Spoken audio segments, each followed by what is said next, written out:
Tuhan begitu matanya tertuju kepada kita sampai kita tidak punya kapasitas untuk mata kita jelalatan. Untuk kita shopping ke kiri dan kanan rancangan-rancangan Allah atas kehidupan orang lain. Rancangan Allah atas hidupku aja aku belum mengerti, aku belum temukan, belum kutunjukkan buah-buah yang nyata. Bagaimana aku bisa mengerti oyot akar orang.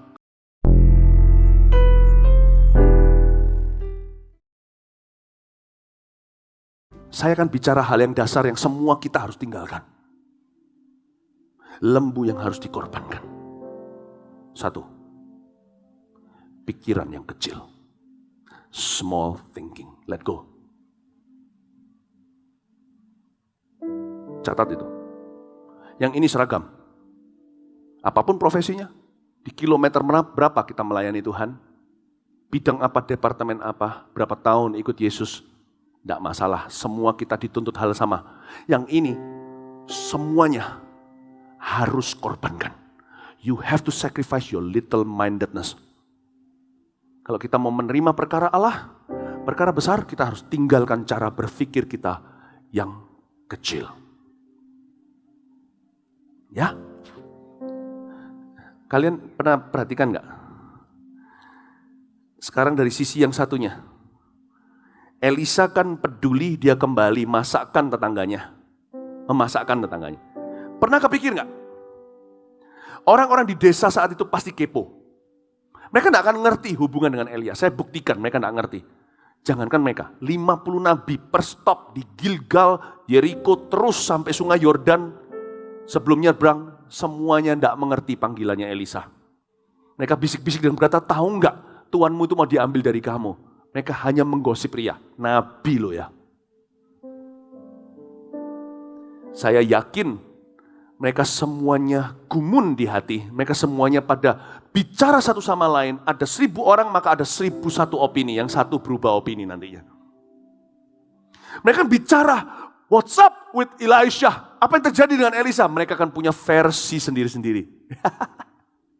Saya beritahu loh, little thinking. Little thinking don't go beyond eating. Let me tell you, little thinking don't go beyond eating. Pikiran yang kecil tidak bisa melampaui cuman isi perut saja. Tidak bisa.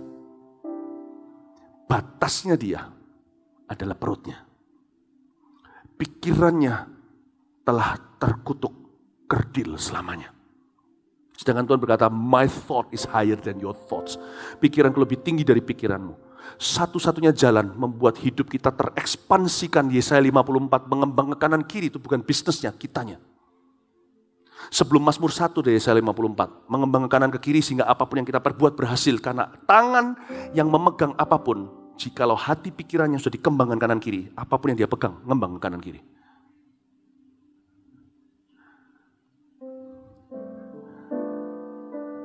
Satu-satunya yang bisa pikiran, ketika Tuhan kembangkan pikiran kita, barulah segala sesuatu berkembang dalam hidup kita. Pikiran kecil mesti pergi.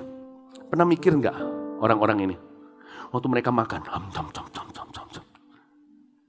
mereka makan. Mereka pasti 1001 opini tentang Elisa. Tapi Elisa peduli sama manusia, namun tidak peduli pada opini manusia. You know? You want great things, you got to be tough. Not mean, but tough. Kalau kita mau perkara besar, kita harus kuat dalam kekuatan kuasanya. Bukan kasar, kuat. Bukan kasar, kuat. Kuat itu artinya, my goodness, you have no idea the rock that is in me. Kalian pasti tidak akan tahu. Kita bisa bicara dalam hati aja. Oh, Anda tidak mengerti gunung batu yang di dalam diriku. Hai Kefas, hai kerikil dan batu. We need to be strong. Elisa masakkan mereka makan. Listen, orang yang makan dagingnya orang tidak akan pernah bisa mengalami perkara-perkara Tuhan.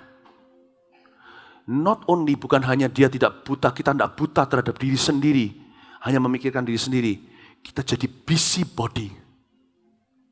Orang seperti ini, God shall never use. Kalau Tuhan pakai pun, dia akan menjadi perabotan yang biasa. Kata firman Tuhan di Perjanjian Baru. Dia tidak akan dipakai untuk perkara mulia. Dia akan dipakai hanya untuk perkara-perkara ordinary. Ini waktu saya bayangkan mereka semua makan dari lembu itu. Tak ada satu pun di antara mereka bertanya. Tak ada satu pun di antara mereka berkata, kemana kamu pergi? Tak ada satu pun di antara mereka berkata, aku ikut. Seperti Ruth. Your people, my people. Your God, my God. Allahmu adalah Allahku. Umatmu adalah umatku. Tidak ada satu pun yang berbicara. Mereka com. Makan.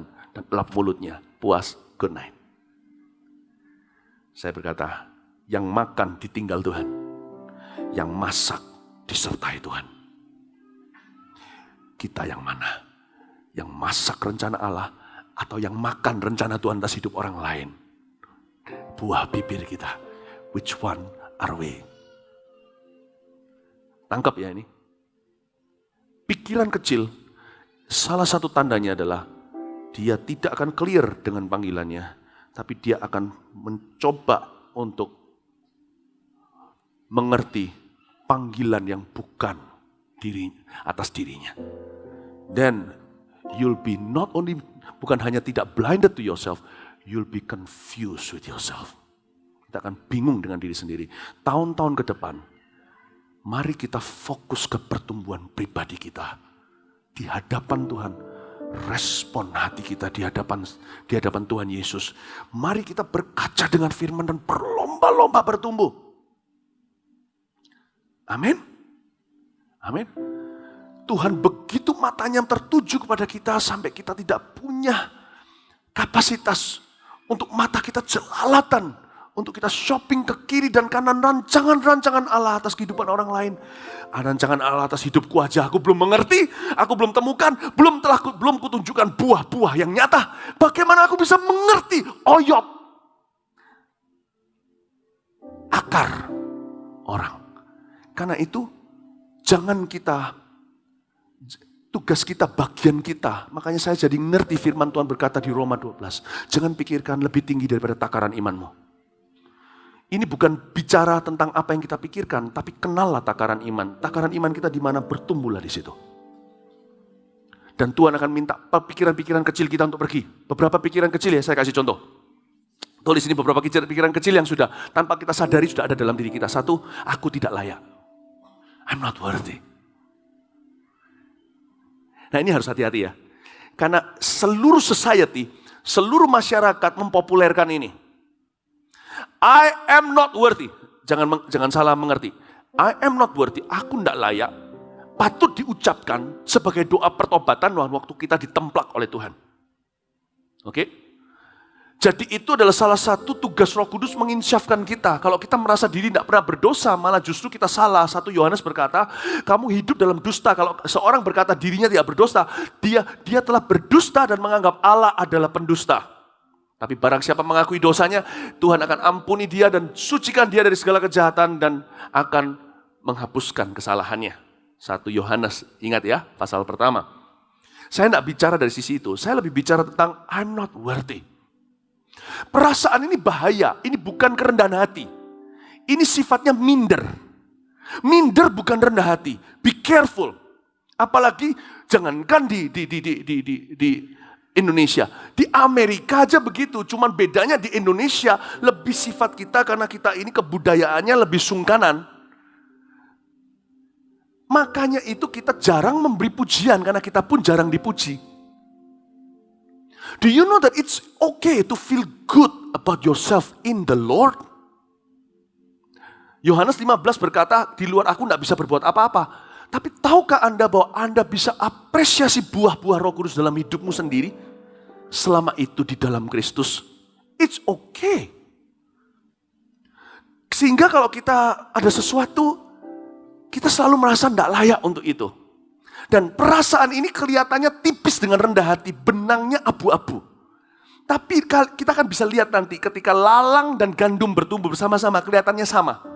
Tapi di satu pertumbuhan tertentu, di usia tertentu tumbuhan itu akan kelihatan bedanya.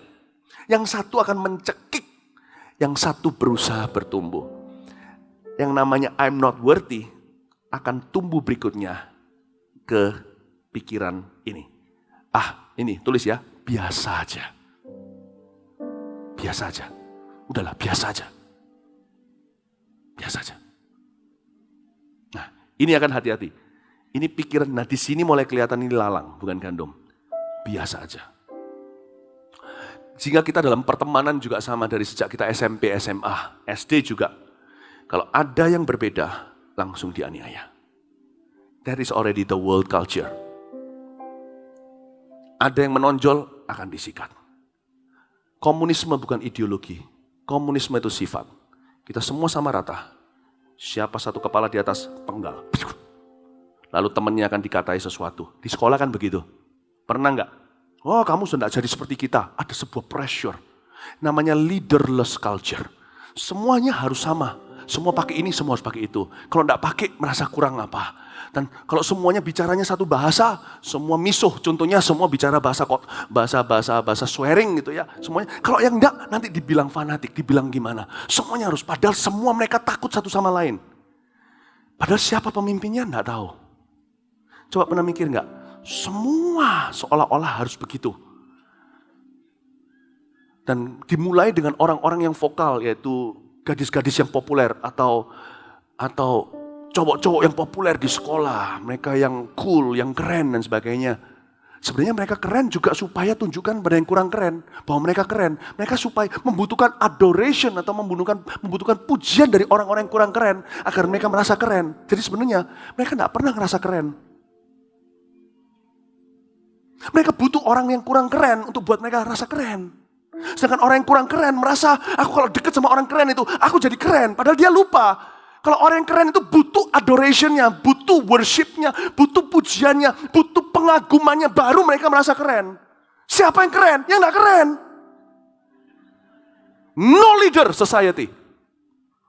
Oh, ada yang dengar tepuk tangan untuk Yesus. Saya beritahu sama anak-anak saya, do not succumb. Jangan tunduk kepada peer pressure. Do not succumb. Be tough. Be tough. If you want to achieve anything in life, anything that matters in life, you got to stand alone sometimes. Kalau kita mau betul-betul mencapai sesuatu apapun yang berarti dalam hidup ini, kadang-kadang kita harus pioner memulai dulu, main mengikuti. Karena kita dealing dengan leaderless culture. Pemimpin-pemimpin negara juga sama, mereka tergantung polling kok. Pressure-nya ada waktu interview, mereka harus senangkan semuanya. No, only Jesus is true leader.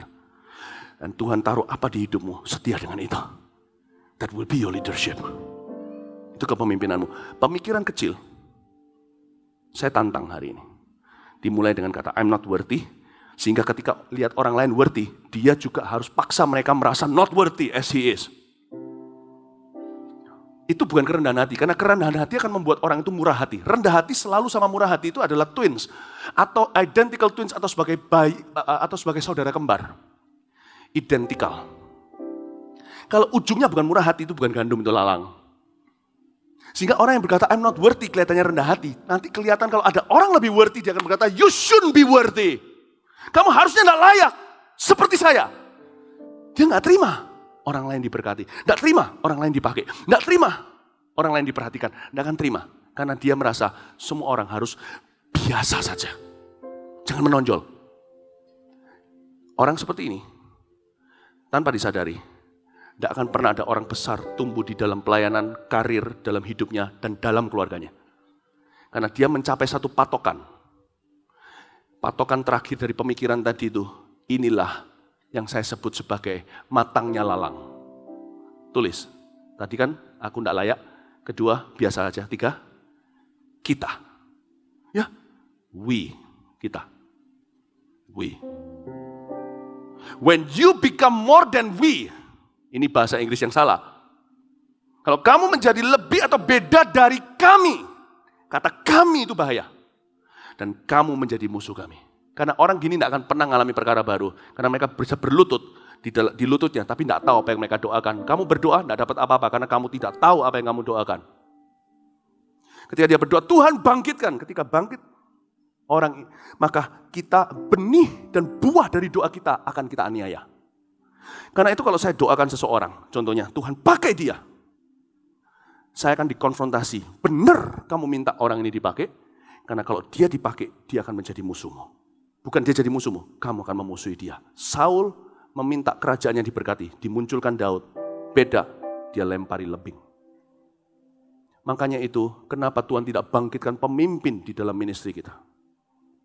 Karena kita tidak ready melihat mereka shine, different from us.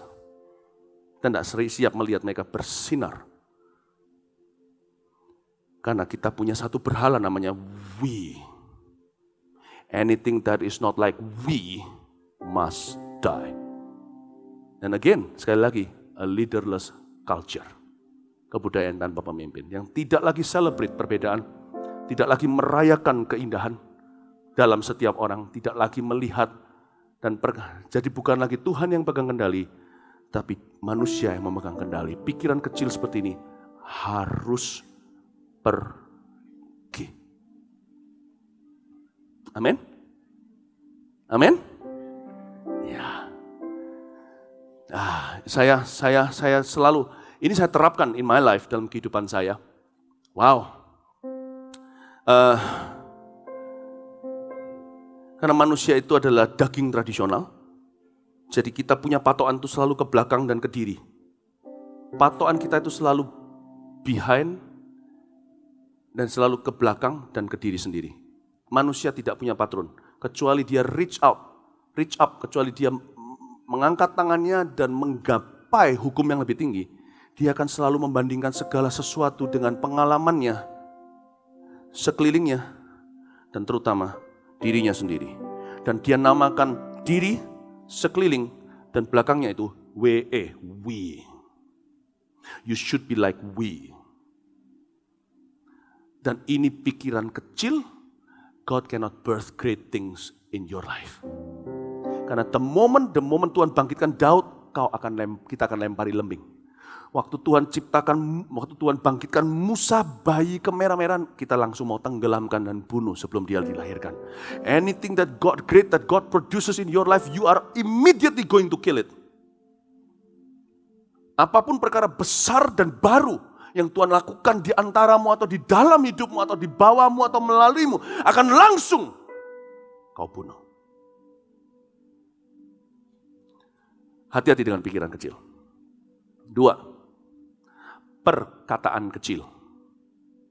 Ada beberapa perkataan yang harus dicabut dalam alam roh. Karena lidah bibir kita ini menentukan. Karena adalah nakoda. Beberapa perkataan-perkataan akan dianggap kilaf begitu aja, tapi ada beberapa perkataan yang Roh Kudus akan ingatkan. Jadi Roh Kudus itu tugasnya, kalau menginsafkan akan kebenaran, maka dia ingatkan adalah perkataan Kristus. Karena Kristus berkata, dia tidak akan berbicara dari dirinya, dia akan mengingatkan kepadamu perkataanku. Dia akan memuliakan aku, paham ya? Jadi kalau tugas Roh Kudus dalam hal menginsafkan dunia akan dosa, kebenaran dan penghakiman, yang nomor 2, kebenaran. Kalau Roh Kudus insafkan, dia ingatkan perkataan Kristus. Tapi kalau dosa, maka dia akan ingatkan perkataanmu. Dia bukan menuduh, tapi ada perkataan tertentu yang harus dicabut dari hidup kita. Perkataan seperti, aku memang begini. Dan lama-lama, karena lidah adalah nakoda, otak kita mempercayai. Roh kita pun tunduk dengan itu. Dan dijajah kembali oleh Filistin rohani. Kita masuk kembali ke Mesir, tempat perbudakan. Padahal kita sudah dibebaskan, maka kita kembali ke sana. Tidak bisa masuk Kanaan. Perkataan seperti, aku memang begini dari dulu. Aku memang tidak bisa berubah. Ini apa adanya aku. Itu harus dicabut. Cara terbaik mencabut, tidak perlu kelepasan kalau memang tidak ada setannya. Tapi Anda perlu pemutusan dengan itu dan bertobat di bawah kaki Yesus. Kita berkata, Tuhan, I'm sorry. Renew me. Renew my mind, perbaharui akal budiku hingga aku tahu apa yang berkenan, apa yang baik, terutama apa yang sempurna. Roma 12. Renew me, kata transformasi itu bukan kata transformasi is not the change of flavor, but the change of form. Kata transformasi itu bukan perubahan flavor, perubahan rasa strawberry jadi vanilla. Tapi perubahan sama sekali dari ice cream, dari es batu menjadi ice cream. perubahan formasi, perubahan wujud. Tuhan tidak mau Anda berubah pelan-pelan. Di area tertentu khususnya perkataan yang mengikat. Karena kita tahu bahwa kunci kerajaan surga itu ditaruh di mulut. Apa yang kau ikat, itu kan perkataan. Terikat di surga. Ada yang kau lepas, terlepas di surga. Ada beberapa orang telah mengikat dirinya dengan perkataannya di masa lalu. You and I, kita harus cabut itu dalam nama Yesus. Dan kalau kita tidak kuat, minta tolong seseorang untuk doakan. Aku pernah ngomong begini dan itu mengganggu aku. Dan aku rasakan pertumbuhanku hari ini minim atau tidak bertumbuh. Karena perkataan-perkataan yang pernah aku ucapkan itu. Terutama terhadap diriku. Aku memang begini. Contohnya, doakan. Dan Anda baca, waktu kita baca Alkitab. Nah itu kita akui firman. Aku tidak mau lagi ku persembahkan mulutku untuk perkara-perkara sia-sia. Tidak lagi akan ada ucapan sia-sia. Aku tidak akan munculkan lagi di mulut lidah bibirku ini. Perkataan-perkataan kecil. Tapi mulailah akui firman Allah di mulut Anda. Bukannya aku memang begini, tidak bisa berubah. I can do all things through Christ who strengthens me. Aku bisa melakukan segala perkara dalam Dia yang memberiku kekuatan. Munculkan kata-kata seperti, akulah tanah liat, Dialah penjunan. Maka Tuhan penjunan itu bisa membuat sesuatu yang baru. Apa yang dipandangnya baik dari tanah liat yang rusak. Do unto me. Lakukan kepadaku seperti firman-Mu. Lihat ya, tiba-tiba otak Anda seperti ada bunyi tring ting ting ting ting ting ting ting, rantainya berjatuhan. Tiba-tiba roh Anda, roh kita, loh aku kok bertumbuh ya? Kok bisa mencintai Yesus? Lebih gampang untuk taat. It's not where you're going, it's what you're willing to let go. That will cause great things. Bukan kemana arah tujuan Anda, tapi apa yang Anda serahkan kepada Tuhan. Yang terakhir, perbuatan yang kecil. Perbuatan kecil tidak sama dengan perbuatan sederhana. Sederhana tidak harus kecil. Makanya sederhana dikatakan, do not undermine humble beginning. Waktu Tuhan bicara sama Sakaria, beritahu sama bangsa Israel, bangun bait suci, baru masih fondasi. Tuhan berkata, jangan pernah remehkan perkara-perkara sederhana. Sederhana bukan kecil. Kecil sementara, tapi kontennya besar dan potensinya. Perbuatan kita semua harus mengandung potent. Potent itu kata omnipotent, omnipresence, omniscient. Maha melihat, maha tahu, maha omnipresence, maha hadir, dan maha kuasa. Kata potent, kuasa itu dari kata potent, potensi. Itu bicara tentang perbuatan yang penuh dengan kuasa. Jangan lakukan sesuatu karena iman yang melanggar imanmu. Iman tanpa perbuatan adalah mati. Kenapa ada beberapa orang imannya mati? Karena perbuatannya mati, membunuh imannya. Kenapa ada kematian rohani terjadi? Bukan imannya, perbuatannya. Membunuh kerohaniannya. Abraham ketika percaya bahwa dia akan menjadi bapak iman, dia tidak menggerutu melulu. Yang dia lakukan mulai setiap pagi dia bangun tidur, dia bersisiran, dia berkaca, dia beritahu sama istrinya, kamu bukan lagi wanita yang tertawa. Tuhan ingatkan lewat namamu yang diubah dari Sarai menjadi Sarah. Kamu akan jadi ibu bangsa-bangsa. Aku dari Abram menjadi Abram, aku menjadi bapak bangsa-bangsa. Dan act like one. Maka dia mulai bekerja seolah-olah meninggalkan estate atau bisnisnya untuk kepada keturunannya. Padahal dia tadi sempat down, dia berkata, siapa yang nanti akan menjadi pewarisku? Bukankah hambaku nanti? Yang dimaksudnya adalah itu loh hamba yang nantinya ambilkan jodohnya Ishak. Tapi Tuhan berkata, tidak, kamu akan menjadi bapak bagi bangsa-bangsa. Maka dia mulai bekerja seolah-olah dia akan tinggalkan semua ke anaknya. Dan benarlah demikian. Umur 100 tahun Tuhan kasih putra kesayangannya, namanya Ishak. Dan Tuhan tidak melihat imannya. Tuhan lihat perbuatannya dan yakin akan imannya. Pastikan semua yang kita lakukan ada potent di dalamnya. Don't do anything impotent secara rohani. Tahu impotent? Tidak usah dijelaskan lagi, semua ngerti. Jangan lakukan apapun juga yang impotensi. I shall not do. Apapun juga yang impotensi. Selalu pikirkan, in my action is there power. Dalam perbuatanku, tindakanku ini, apakah ada kuasa mendatangkan kehidupan? No, no death shall be found on my body. Tidak ada kematian yang akan bisa ditemukan oleh Tuhan di tubuhku. Sehingga suatu hari kalau saya mati, kita mati. Kita tidak mati, jangan percaya koran. Kita hanya meninggal dunia. Tapi beberapa orang Kristen sungguhan mati. Bukan maut, masuk neraka, enggak. He's dead. The devil kill him. His unbelief kill him. Ketidakpercayaannya membunuh dia. Kedegilan mulutnya membunuh dia. Kedangkalan pikirannya membunuh dia. Some Christians are really dead. Before they die, sebelum mereka mati, mereka sungguhan mati. Tapi ada orang-orang Kristen yang waktu nanti mati meninggal dunia, mereka sungguhan mati. No! Saya punya komitmen dengan Tuhan, mati adalah keuntungan, maksudnya hanya meninggal dunia. No death shall be found in my action. Tidak ada kematian yang bisa ditemukan di dalam perbuatanku, dalam tindakanku. Aku akan hidup bersama dengan Kristus, meninggal dunia, masuk hidup kekal. Death, bye-bye. Di mana sengatmu? Kristus telah mengalahkanmu. Hiduplah demikian rupa, hiduplah dalam kehidupannya. Be alive every day in His word. Mari kita semua bangkit berdiri. Haleluya. Praise the Lord. Puji Tuhan ya. Kalau ini di 4D, saya sudah sikat doa khotbah 3 jam. Tapi hari ini masih ada acara, jadi saya berhenti di sini. Oh, I can't wait to preach a storm. Apa yang saya dapatkan ini adalah sebagian kecil daripada saat teduh yang saya terima. Dan Tuhan bicara dalam kehidupan saya. Be strong, my child. Be strong. There's so much you need to accomplish. Kasih mereka yang hanya mau makan daging.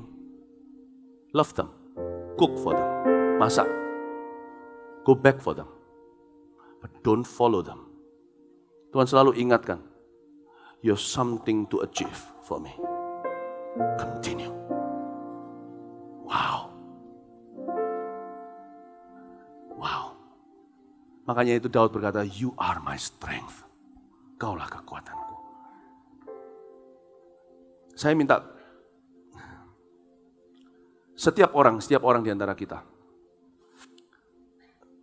kalau kita memang mau betul-betul achieve something, mau mencapai sesuatu dalam hidup ini yang Tuhan, kalau kita betul-betul hidup untuk purpose, tujuan Tuhan atas hidup kita, perkara-perkara yang untuk itu kita dilahirkan, bukan perkara-perkara yang kita bisa lakukan. Saya bisa main musik, saya bisa nyanyi, tapi bukan berarti saya dilahirkan untuk jadi worship leader. Tuhan kasih saya dekorasi, tapi saya tahu, I was born to preach. Saya dilahirkan untuk berkhotbah. Saya bisa lihat cara Tuhan di tempat di mana tidak mungkin saya khotbah. Karena Tuhan yang mau saya di sana, dibuka segala jalan. Kalau saya cerita satu-satu, Anda tidak pulang. Saya tidak bangga, saya tahu I was created for that purpose. Every time saya naik di atas panggung gini, menggembalakan, memimpin, bicara ke dalam hidupanmu. Dalam hati saya ada sebuah purpose destiny. I was born for this. Saya dilahirkan untuk ini. Saya berdoa kalian semua akan punya perasaan seperti itu. Punya perasaan, bukan tentang khotbah. Tidak setiap orang di situ, tapi Anda bisa merasakan dalam perkara-perkara yang dalam hal-hal dalam hidupmu. Anda bisa menemukan destiny itu. I was born for this.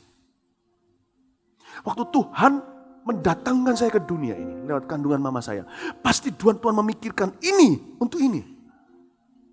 Dan itu apa? Ada beberapa orang tidak dilahirkan untuk berkhotbah, jangan coba-coba. Dan antara ini dengan apa yang Tuhan saya harus achieve dengan tool ini, ada rintangan bumi langit neraka. What you must leave behind you. Crazy. Saya janji sama kalian, the price is high for destiny. Bukan Tuhan yang minta dibayari harga. Setan dan manusia tak akan membiarkan Anda sampai ke garis finish atau mendekati atau mencapai destinimu. Never. Bukan Tuhan ya. Kalau saya bilang bayar harga, jangan kira Tuhan itu minta duit atau minta sacrifice kita. Bukan. Kalau saya lepaskan itu supaya saya larinya cepat. Pernah enggak kita mau pergi ke Bali? Ke Bali lalu bawa rice cooker, bawa semua. Nggak perlu kan? Tanggalkan beban kan? Bawa yang perlu. Baju berapa helai? Tambahi beberapa. Tentunya toiletries semua harus ada. Sikat gigi nggak ada gimana? Pernikahan bisa hancur. Anda harus bawa ini, bawa itu ya kan? Kalau lama bisa laundry, tapi kan paling tidak ada beberapa. Anda tidak akan bawa kan? Segala sesuatu, pot bunga di rumah dibawa, kulkas. Nggak perlu kan, hotel kan ada. Anda bawa yang perlu. Kalau kita suruh tanggalkan sesuatu, karena kita tahu dari sini sampai situ masih ada sebuah perjalanan tangguh. I have to let go. Bukan harga ini bayar. Dan kalau saya bayar harganya, itu karena setiap rintangan. Itu bukan dari Tuhan. Dari setan. Dan manusia. Dan dari dirimu sendiri. Oh, Kalau kita memang betul-betul mau mencapai itu, destiny itu, I promise you, there'll be price to pay. There'll be sky high. Nanti di 4D atau nanti malamnya aja deh. Kalian nggak tahu masih ada enggak kursinya. Saya enggak promosi acara. Malamnya aja datang, nanti saya tak khotbah 3 jam di situ ya. Siap-siap bawa bantal, taruh tempat buat duduk. Saya akan cerita, sebagian kalau Tuhan izinkan nanti. The price that I have to pay untuk bisa mencapai di titik public figure. You will have no idea. Bahkan bukan cuma saya yang bayar. My children too. It's all worth it. Kemarin dia di FKA. It's worth it. Kanker segini mengecil jadi gitu. It's worth it. Anak tiba-tiba cerebral palsy. 2 hari setelah FKA jalan sendiri. It's all worth it. Saya berkata, Tuhan, I'm willing. More price please. More price please. More price please. Kalau Anda matanya tertuju pada upah seperti Musa, Anda tidak akan terganggu dengan harta Mesir. Hati dimulai dengan yang sederhana untuk perkara besar. Tidak mikir diri. Panggilan. Destinasi. Manusia pertaruhan di depan. Minimal orang-orang yang kau tahu dan kau kenal. And you'll be the toughest person the world will ever see. Amin. Jangan jadi orang Kristen yang biasa. Saya kasih garansi, jaminan. Kalian pasti ditarik ke bawah sama setan. Nggak usah setan. Your sinful nature will pull you down. Debu kembali debu, tanah kembali tanah. Tidak hanya di Adiasa. Pernah sadarkah beberapa orang Kristen sudah kembali ke debu dan tanah? Padahal dia masih hidup, belum meninggal dunia. Sebagian sudah tidak lagi terbang dalam rencana Tuhan. Sudah tarik turun ke bawah Raja Wali yang digandoli. Set, turun. Land. Don't fly. Sedikit fly, penggal. Sedikit fly, biasa aja.